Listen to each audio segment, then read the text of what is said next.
Man patīk personīgi ābeli. Ābele ir tāda nedaudz saldskāba garša. Augsnītim ir mazliet rūgtāks garša. Augsni es ieteiktu noteikti izmantot sausu, jo, ja mēs izmantojam mitru augsni, produkts sanāk rūgts. Ja būs augsnītis sausāks, produkts nebūs rūgts. Te jau vajag koncentrēšanos.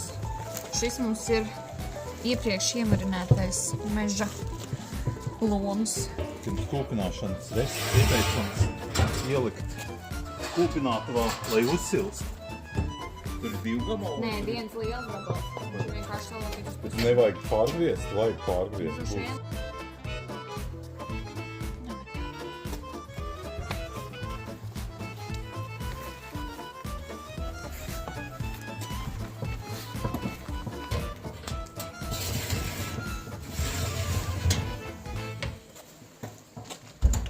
Ja mēs nevaram izdomāt, ko kūpināt, meža gaļu vai cūgaļu, tad kūpinam abas.